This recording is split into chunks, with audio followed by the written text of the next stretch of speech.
स्वागत है आपका अपने चैनल एकलव्य स्नातक पे। और मेरा नाम है सचिन और आज की इस वीडियो में हम पढ़ने वाले हैं बीए प्रोग्राम का जो आपका एमआईएल सब्जेक्ट होता है हिंदी ए। इसकी जो यूनिट 2 है और उसका जो का विषय है हिंदी साहित्य का इतिहास, जिसमें आदिकाल और मध्यकाल का सामान्य परिचय हमें पढ़ना है। इसका पार्ट सेकंड है और डीयू एसओएल और एनसीवेब सभी बच्चों के लिए वीडियो काफ़ी ज़्यादा हेल्पफुल होने वाली है। और आप मुझे इंस्टाग्राम पे फॉलो कर सकते हैं, मेरा यूज़र नेम आपके सामने है। आपकी कोई प्रॉब्लम हो या कोई डाउट हो तो आप मुझे आके वहाँ पे पूछ सकते हैं। सिलेबस की बात करें तो का विषय अभी हमारा चल रहा है और जैसे ही खा हम स्टार्ट करेंगे तो मैं आपको बता दूंगा। तो चलिए स्टार्ट करते हैं। आदिकाल हमने पढ़ लिया था, आज हम भक्ति काल से स्टार्ट करेंगे। तो आदिकाल के बाद हिंदी में भक्ति साहित्य का उदय हुआ। ठीक है, भक्ति काल आया और राजनीतिक और सामाजिक कारणों से भक्ति की प्रवृत्ति बढ़ने लगी। भक्ति धीरे धीरे बढ़ने लगी। कुछ ऐसे कारण थे जो कि मतलब जिनके कारण भक्ति साहित्य में जो है मतलब भक्ति साहित्य का उदय हुआ। और मध्यकालीन हिंदी साहित्य को दो भागों में बांटा गया है। देखो, सबसे पहले हमने हिंदी साहित्य को आदिकाल में पढ़ा, उसके बाद मध्यकाल और लास्ट होता है आधुनिक काल। लेकिन मध्यकाल को दो भागों में बांटा गया है हिंदी साहित्य की, जिसमें पहला है मध्यकाल के अंदर वो है भक्ति काल और दूसरा है रीति काल, जिसको उत्तर मध्यकाल भी कहते हैं और पूर्व मध्यकाल जो है हम भक्ति काल को कह सकते हैं। तो पहले भक्ति काल आया और उसके बाद उत्तर मध्यकाल यानी कि जिसको हम रीति काल भी कहते हैं। तो मध्यकालीन साहित्य को हमने दो भागों में बांटा। अब अगर हम मध्यकालीन अगर हम भक्ति की बात करें तो इसके अंदर दो भागों में हम इसको बांट सकते हैं, जिसमें से पहली थी निर्गुण भक्ति धारा और दूसरी थी सगुण भक्ति धारा। सगुण में जो कवि हुए, ठीक है, जो रचनाकार हुए, उन्होंने क्या करा, ईश्वर का एक रूप समझा, ठीक है, ईश्वर की उपासना करी, मूर्ति पूजा करी, ठीक है, चित्र रूप में उन्हें मतलब देखा, ईश्वर के कुछ गुण समझे। लेकिन जो निर्गुण भक्ति वाले कवि थे जैसे कि कबीर वगैरह, इन्होंने मूर्ति पूजा का पूरा खंडन किया। इन्होंने मतलब राम का अलग अर्थ बताया, इन्होंने राम को भगवान के रूप में नहीं माना, ना इन्होंने मूर्ति पूजा करी उनकी। ठीक है, ये ज्ञान आश्रयी कवि हुए यहाँ पे, ठीक है, और ज्ञान आश्रयी रचनाकार हुए। और दूसरे थे प्रेम आश्रयी रचनाकार। और इसमें जो सगुण भक्ति वाले थे इसमें भी दो थे, एक थे राम भक्ति शाखा वाले और दूसरे थे कृष्ण भक्ति शाखा वाले। राम भक्ति वाले श्री राम से जुड़ी हुई रचनाएं करते थे और कृष्ण भक्ति वाले श्री कृष्ण से जुड़ी हुई रचनाएं करते थे। आगे देखते हैं, 13वीं सदी तक धर्म के क्षेत्र में बहुत अस्त व्यस्तता आ गई थी। देखो, धर्म जो था, जो धर्म के क्षेत्र में अगर हम बात करें तो बहुत ज्यादा स्थिति खराब थी। जनता के बीच गुस्सा भरा हुआ था क्योंकि सिद्ध थे और जो योगी थे और इनके द्वारा जो अंधविश्वास फैला हुआ था ब्राह्मणों के द्वारा, और ये जो जितने भी थे, इन्होंने क्या कर रखा था, अंधविश्वास बहुत ज्यादा फैला रखा था उस टाइम पे। और इन सबसे लोग बहुत परेशान थे। ऐसे में भक्ति आंदोलन के रूप में विशाल आंदोलन एक चला। और भक्ति आंदोलन की जो शुरुआत थी वो दक्षिण भारत के अलवार संतों द्वारा की गई। आपने क्लास 12th में भी पढ़ा होगा अलवार और नैनार संतों के बारे में। तो अलवार संतों ने भक्ति आंदोलन चलाया, जात पात का विरोध किया, वर्ण व्यवस्था का विरोध किया, ब्राह्मणीय पद्धतियों का इन्होंने विरोध किया, ये सब आपने पढ़ा होगा। तो यही कुछ परिस्थितियां आई थी जिससे कारण जो है भक्ति का उदय होने लगा। और भक्ति के क्षेत्र में रामानंद ने ऊंच नीच का भेदभाव मिटाने पर जोर दिया। ठीक है, रामानंद का भी बहुत ज्यादा योगदान था। और राम के सगुण और निर्गुण दो रूपों को मानने वाले दो भक्त थे। देखो, एक तो राम का जो सगुण रूप मानते थे वो थे तुलसीदास जी, और जो राम का निर्गुण रूप मानते थे वो थे कबीर जी। तो इन दोनों ने अलग अलग तरीके से अपनी रचनाएं पेश करी। और मुसलमानों को भारत में आए हुए अनेक शताब्दियां बीत चुकी थी। भक्ति काल की अगर हम बात करें तो जब भक्ति काल स्टार्ट हुआ तब तक मुसलमानों को भारत आए हुए काफी समय हो चुका था। और वो विजेता के रूप में भारत आए थे और अपने धर्म को हिंदू धर्म से ऊंचा समझते थे, यानी कि इस्लाम को वो हिंदू धर्म से ऊपर समझते थे। और वे एक ईश्वर के पूजक थे, यानी कि जो मुसलमान थे वो एक ही ईश्वर को मानते थे, अल्लाह को। और मूर्ति पूजा का खंडन करते थे, मूर्तियों की पूजा बिल्कुल नहीं करते थे। और कुछ लेकिन इनमें समानताएं भी थी जो हिंदू और मुसलमानों में मिलते जुलते कुछ ऐसे काम थे। जैसे कि हिंदू बहुत सारे व्रत रखते थे, वैसे ही जो मुसलमान थे वो रोजा रखते थे। हिंदू जो है माला फेरते रहते थे और जो मुसलमान थे वो तस्बीह फेरते थे। हिंदू तीर्थ यात्रा करते थे, मुसलमान हज यात्रा करते थे। इसमें कुछ और भी है, जैसे कि हिंदू जो है वो घंटे घड़ियाल बजाते थे, वैसे ही जो मस्जिद से जो है अजान हुआ करती थी। और हिंदू वेद शास्त्रों को पवित्र मानते थे, वैसे ही मुसलमान कुरान को जो है बहुत ज्यादा मतलब पवित्र मानते थे और उसका आदर करते थे। इसी तरीके से दोनों धर्मों में कुछ समानताएं भी थी। अब अगर हम राजनीतिक परिस्थितियों की बात करें कि जब भक्ति काल का जो टाइम था उस टाइम राजनीतिक मतलब राजनीति में क्या हो रहा था उस टाइम पे, तो भारत की राजनीतिक दशा ठीक नहीं थी इतनी, क्योंकि सम्राट हर्षवर्धन के जाने के बाद कुछ भी ठीक नहीं था। केंद्रीय शासन तो बिल्कुल कमजोर हो गया था, और भारत के जो विभिन्न अलग अलग इलाकों पे अलग अलग राजपूतों का, विदेशी जातियों का अधिकार हो गया था। और हर राज्य जो था भारत का उस टाइम पे क्या करता था, एक दूसरे से लड़ाई में लगा हुआ था, युद्धों में लड़ा हुआ था। और जो पड़ोसी राज्य होता था, हर कोई राज्य अपने पड़ोसी राज्य को हड़पना चाहता था, अपने राज्य को बढ़ाना चाहता था। यही सब चल रहा था उस टाइम पे। और क्या था, इस समय मुसलमानों ने भी भारत पर आक्रमण आरंभ कर दिया था, शुरू कर दिया था। जैसे कि फॉर एग्जांपल आपने ये नाम सुने होंगे, महमूद गजनवी और मोहम्मद गौरी। इन्होंने अपने आक्रमण करके इतना भारत को लूटा, इतना भारत को लूटा, और वो लूट लूट कर भारत को चले गए।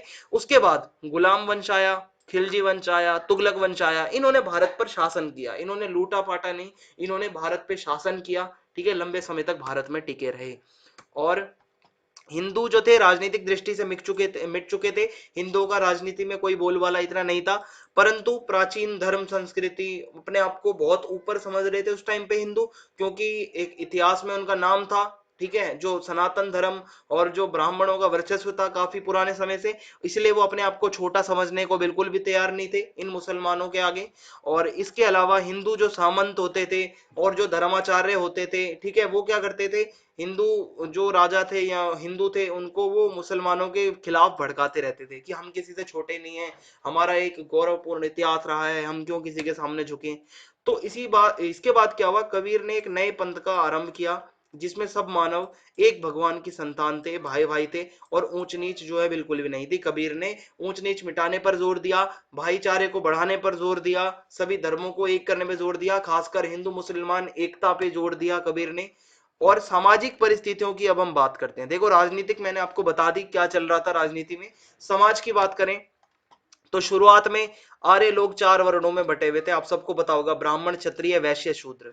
और जो पठन पाठन का जो काम था, यज्ञ करने का काम था, पढ़ाई का काम था, वो सारा काम ब्राह्मणों का था, आपने ये भी पढ़ा होगा।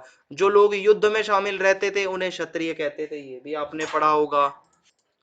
और यहाँ पे जो लोग व्यापार और कृषि, गोपालन आदि का काम करते थे, उन्हें वैश्य कहा जाता था। और जो इन सब वर्णों की सेवा करते थे और जो छोटे मोटे काम किया करते थे, उन लोगों को शूद्र कहा जाता था। तो ऐसा कुछ समाज था। धीरे धीरे यह क्रम बिगड़ता गया। ठीक है, इसमें कुछ बुराइयां आती गई, और जो ब्राह्मण का अनपढ़ पुत्र भी ब्राह्मण कहलाने लगा, और शूद्र का अध्यापक बेटा भी शूद्र कहलाने लगा। तो ये सब तो बुराइयां थी एक तरीके से।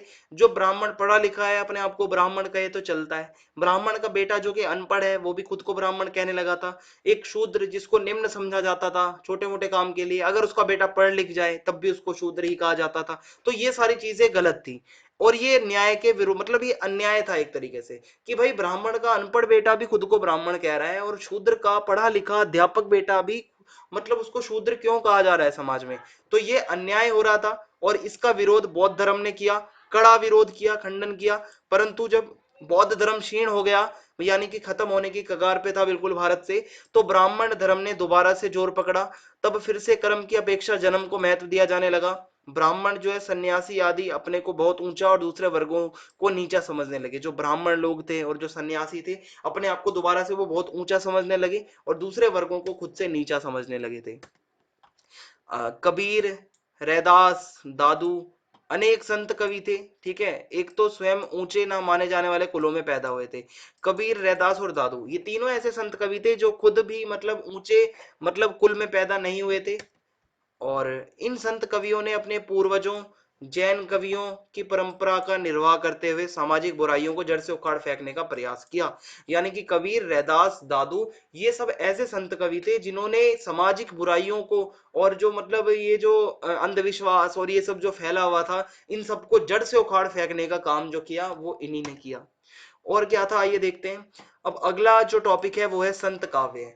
अब इसमें क्या है, निर्गुण भक्ति काव्य की संत काव्य धारा के प्रमुख कवि जो हैं वो कबीर हैं। यानी कि निर्गुण भक्ति धारा जो थी, उसके अंदर जो संत काव्य धारा थी, ठीक है, उसके जो मेन कवि हैं वो कबीर हैं। और उनकी रचनाओं में धर्म सुधारक और समाज सुधारक का रूप देखने को मिलता है। कबीर जी की आप जो रचनाएं पढ़ोगे, तो उन रचनाओं में आपको जो कबीर जी का रूप देखने को मिलेगा, वो कहीं ना कहीं धर्म सुधारक और समाज सुधारक के रूप में आपको कबीर देखने को मिलेंगे, क्योंकि उन्होंने अच्छी अच्छी बातें करी हैं। बाह्य आडंबर, ठीक है, बाहरी आडंबर, रूढ़ियां, जो पुराने जो रूढ़ियां चलती आ रही हैं, अंधविश्वास, इन सब का उन्होंने विरोध किया कबीर ने, और पूरी तरीके से प्रहार किया।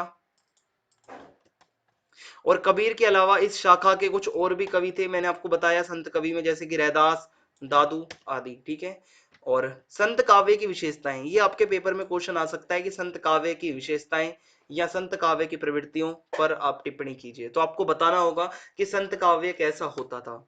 तो एक तो ईश्वर को निर्गुण माना इन्होंने, ठीक है। जो संत काव्य था, जैसे कि कबीर है, कबीर ने ईश्वर को निर्गुण माना, ईश्वर का कोई वैसा गुण नहीं माना, रंग रूप बिल्कुल भी नहीं माना कबीर ने।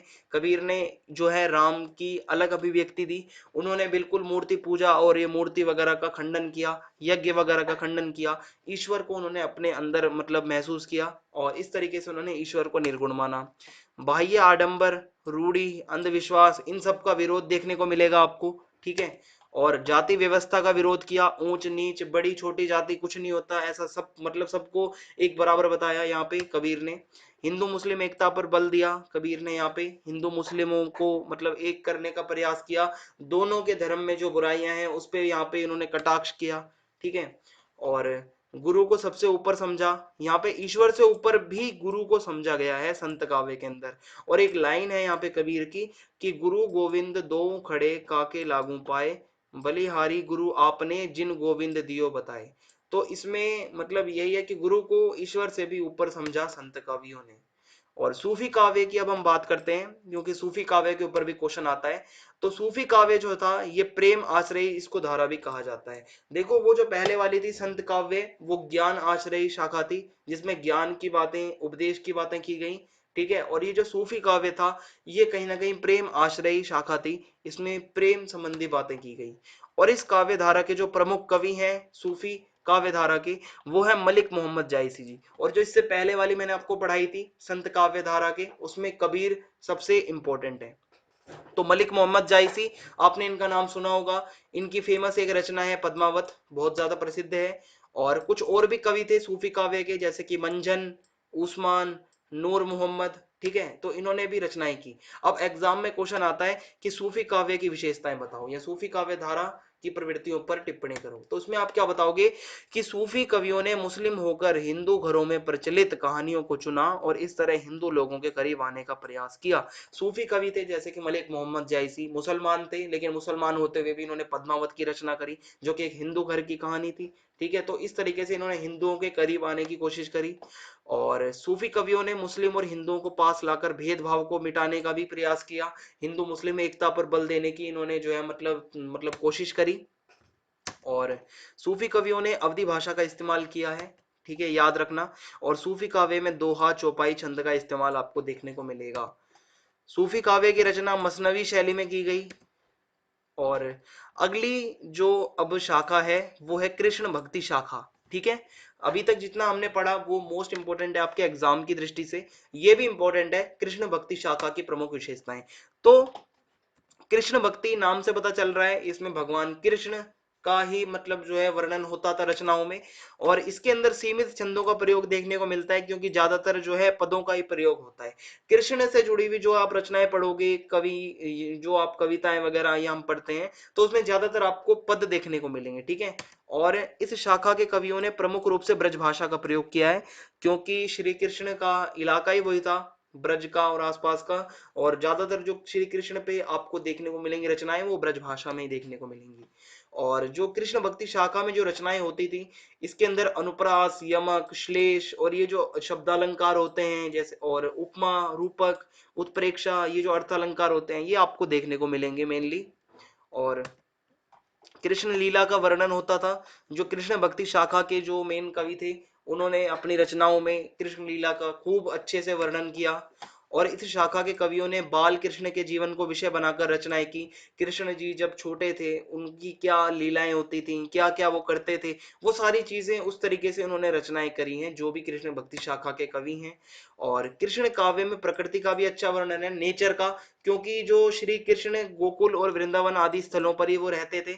और वो जो गोकुल का और जो वृंदावन का इलाका है वो नेचर वहां का इतना अच्छा है, इतनी अच्छी प्रकृति का वहां पे आप दृश्य आप देखोगे तो आपको नदी और जो मतलब जंगल सब कुछ आपको अच्छे से वहां पे नेचर देखने को मिलता है। इसी तरीके से जब आप कृष्ण भक्ति शाखा की रचनाएं पढ़ोगे उसमें भी आपको प्रकृति का वर्णन देखने को मिलेगा।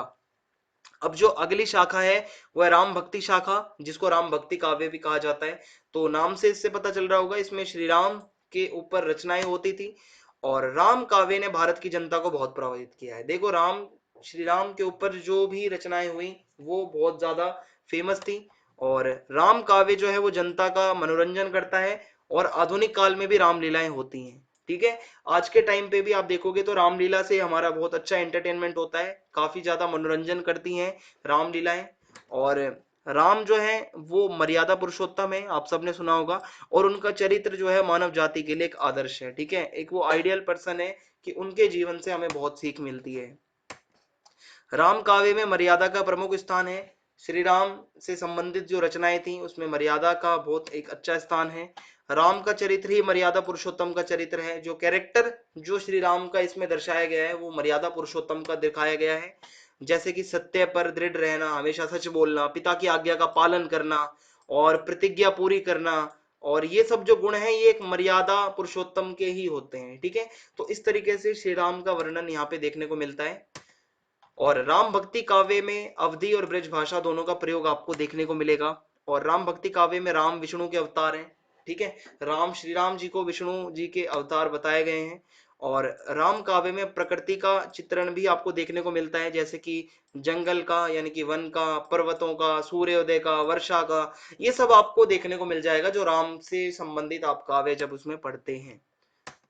और राम रावण के युद्ध का वर्णन जब आप पढ़ोगे तो उसमें आपको वीर रस, भयानक रस, रौद्र रस, ये सब रस आपको देखने को मिलेंगे। और लक्ष्मण परशुराम संवाद में आपको मधुर हास्य का दर्शन होगा। तो इस तरीके से ये कुछ राम भक्ति काव्य की प्रमुख जो है विशेषताएं हैं। अब अगर हम बात करें रीति काल की, ठीक है, अगला जो अब हमारा काल आएगा वो है रीति काल। जो आपको मैंने इससे पहले भक्ति काल समझाया, जो कि मध्य काल को दो भागों में बांटा गया, भक्ति काल और दूसरा था रीति काल। भक्ति काल वहां तक समाप्त होता है, जो क्वेश्चन आने थे उसी में से आपके आएंगे पेपर में। अब रीति काल स्टार्ट करते हैं। तो आचार्य रामचंद्र शुक्ल ने रीति काल की जो समय सीमा बताई, यानी कि 1643 से लेकर 1843 तक रीति काल का टाइम माना जाता है। कुछ विद्वान जो है रीति काल का यह पहला जो मतलब जो है प्रौढ़ आचार्य और कवि जो है वो केशव दास को मानते हैं।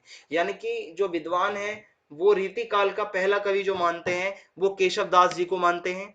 और इस काल को आचार्य रामचंद्र शुक्ल ने रीति काल का नाम दिया है। ठीक है, रीति काल को रीति काल का नाम किसने दिया है? आचार्य रामचंद्र शुक्ल जी ने दिया है। और रीति शब्द का अर्थ होता है विशेष प्रकार की पद रचना। ठीक है, किसी विशेष प्रकार की पद की रचना करना। और इस काल के ज्यादातर कवियों ने जितनी रचनाएं की हैं वह काव्य शास्त्र की मर्यादा में बंधी हुई हैं, यानी कि जो एक मर्यादा में रहकर उन्होंने अपनी सारी रचनाएं करी हैं। और इन कवियों को कवि ना कहकर आचार्य भी कहा जाता है। रीति काल के जो कवि हैं इनको कवि भी कहा जाता है और कवि ना कहकर इनको आचार्य भी कहते हैं, जैसे कि आचार्य केशवदास, या इनको कवि केशवदास भी कहा जाता है। अब अगर हम परिस्थितियों की बात करें, भक्ति काल की परिस्थितियां जैसे मैंने आपको बताई थी, अब हमें रीति काल की भी परिस्थितियां देखनी पड़ेंगी। तो इसमें मुस्लिमों का आधिपत्य होने लगा था, मुस्लिमों का दबदबा एकदम बढ़ने लगा था, भारतीय संस्कृति और कला नष्ट होने लगी थी, मुगलों का पूरा मतलब राज चल रहा था एकदम भारत पे। अकबर शाहजहां के शासनकाल में कला और वीर युक्त काव्य का रूप विकसित हुआ। ठीक है, अकबर और शाहजहां का जो टाइम था उस टाइम पे जो वीर रस से युक्त जो काव्य रचनाएं होती थी ये सब होने लगा था। और औरंगजेब के शासन में यह सब नष्ट हो गया। ठीक है, औरंगजेब का जब टाइम आया तो ये सब चीजें कहीं ना कहीं बंद हो गई। और अब अगर हम रीति काल की राजनीतिक परिस्थितियां देखें, देखो पेपर में क्वेश्चन ऐसे ही आते हैं कि रीति काल की जो है राजनीतिक सामाजिक परिस्थितियों पर वर्णन करो, तो वहां पे आपको बताना पड़ेगा। तो राजनीतिक परिस्थितियां अगर हम देखें तो मुगल शासन सुदृढ़ हो रहा था। ठीक है, एकदम मजबूत हो चुका था, संगठित था एकदम, वो बिल्कुल भी लूट के जाने के इरादे से नहीं आए थे मुगल, अपना राजपाट यहाँ पे स्थापित करने आए थे।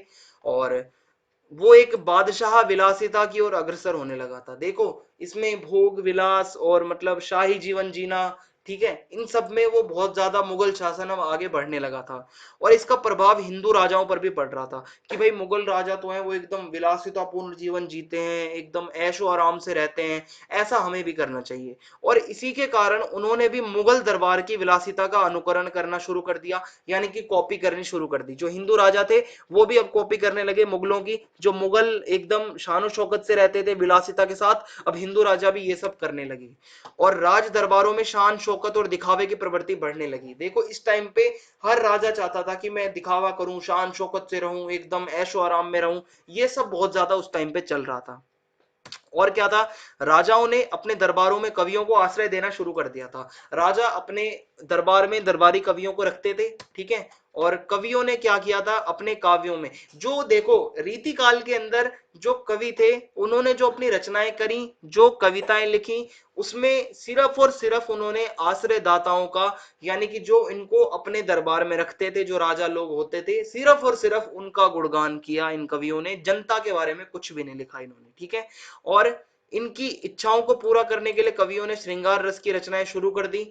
जो कवि थे वो पूरी तरीके से मतलब अपने आश्रयदाताओं के लिए लिखते थे, आश्रयदाताओं का मतलब गुणगान करते थे, बढ़ा चढ़ाकर उनकी मतलब बढ़ाई मारते थे। तो इस तरीके से जो है वहां पे कुछ राजनीतिक परिस्थितियां थी।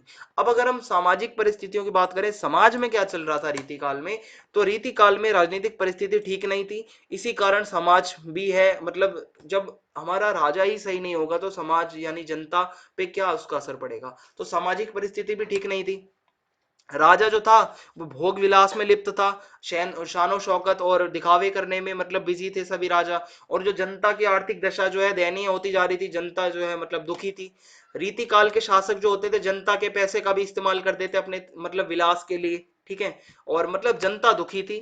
और रीति काल के कवि भी जो थे, ठीक है, जो रचनाएं करते थे, जो कवि होते थे रीति काल में, वो जनता के दुख दर्द इसके बारे में कुछ भी नहीं लिखते थे। इन सबको छोड़कर सिर्फ और सिर्फ आश्रयदाताओं के गुण गाते थे, ठीक है, सिर्फ और सिर्फ आश्रयदाताओं को गुण गाने में लगे हुए थे। इसके परिणाम स्वरूप क्या हुआ, रीतिकालीन कवियों ने जनता के लिए कुछ भी नहीं लिखा। यानी कि जब आप रीतिकाल की रचनाएं उठा के देखोगे तो जनता के बारे में आपको मुश्किल से कुछ मिल जाए तो बड़ी बात है, वरना ज्यादातर सिर्फ और सिर्फ अपने राजाओं के लिए, अपने आश्रयदाताओं के लिए, अपने दरबारी जो कवि होते थे वो सिर्फ और सिर्फ उन्हीं के लिए लिखा करते थे। अब आगे धार्मिक परिस्थितियां अगर हम देखें, धर्म में क्या माहौल था। देखो भक्ति काल में तो हमने देख लिया था क्या हुआ था। अब यहाँ पे रीति काल में क्या हुआ, देखो भक्ति काल के अंदर जो सगुण भक्ति का प्रचार हुआ था, ठीक है, जो श्री कृष्ण और श्री राम का जो प्रचार हुआ था, और राम लोक रक्षक के रूप में पूजे जाने लगे थे, लोगों की रक्षा करने वाले। कृष्ण को लोक रंजक के रूप में मतलब बहुत ज्यादा मतलब पॉपुलैरिटी मिली थी। तो ये सब चीजें यहाँ पे आते आते खत्म होने लगी। और भक्ति काल में जो धार्मिक प्रवृत्तियां थी, ठीक है, जो धार्मिक बातें थी, वो सब रीति काल के अंदर आके विलासता की नदी में बहकर नष्ट हो गई। रीति काल में सिर्फ और सिर्फ क्या चलता था, विलासता, शान शौकत, दिखावा, और अपने आश्रयदाता को खुश करना, उसकी बढ़ाई करना, बढ़ा चढ़ा के उसके ऊपर कविताएं लिखना, उसके गुण गाना, सिर्फ और सिर्फ यही चलता था यहाँ पे। धर्म का बिल्कुल भी मतलब इतना कुछ वो नहीं था। भारत की जनता अपनी सांस्कृतिक विरासत भूल चुकी थी। और रीतिकालीन जो कृष्ण काव्य था, देखो रीति काल के अंदर जो श्री कृष्ण के ऊपर जो कविताएं, जो काव्य, जो रचनाएं की गई, उसमें जो कवियों ने राधा कृष्ण को आलंबन बनाकर जो जिस घोर श्रृंगारमयी रचना को पेश किया वह समाज के लिए घातक थी। इन्होंने सिर्फ और सिर्फ ऐसी रचनाएं बनाई जिससे राजा का मन खुश हो। राधा कृष्ण को इस तरीके से इन्होंने पेश किया जिससे सिर्फ राजा को आनंद मिले, ठीक है। उन्होंने मतलब ये घोर मतलब ऐसी श्रृंगारमयी रचनाएं करी जो कि गलत थी, जो कि समाज के लिए घातक थी। तो कवि जो थे सिर्फ और सिर्फ अपने राजा को खुश करने में लगे हुए थे। राधा कृष्ण भक्ति तो सिर्फ एक बहाना थी, उनका उद्देश्य सिर्फ अपने आश्रयदाताओं को खुश करना था। यानी कि जो कवि होते थे वो राधा कृष्ण भक्ति का तो सिर्फ एक बहाना बनाते थे, वो उस भक्ति के अंदर राधा कृष्ण को नायक और नायिका बताते थे, इस तरीके से करके, और सखी सहेली इस तरीके के शब्द इस्तेमाल करके वो वहां पे क्या करते थे, अपने आश्रयदाताओं को खुश करते थे। आगे देखते हैं इसमें क्या है। तो ये हमारा पार्ट जो है वो यहीं समाप्त होता है। आगे इसकी कुछ प्रवृत्तियां हम पढ़ेंगे, और उसके बाद हम अपना आधुनिक काल वाला जो टॉपिक है फाइनल, वो खत्म कर देंगे। अगर आपको वीडियो पसंद आई हो तो आप चैनल को सब्सक्राइब करना बिल्कुल भी ना भूलें, बेल आइकन दबा दें ताकि आने वाले वीडियोस के अपडेट आपको मिलते रहें। और चैनल को सब्सक्राइब कर दें और कमेंट बॉक्स में आपको बताना है कि वीडियो आपको कैसी लगी। ज्यादा से ज्यादा वीडियो को शेयर कर दें। जय हिंद, जय भारत, धन्यवाद।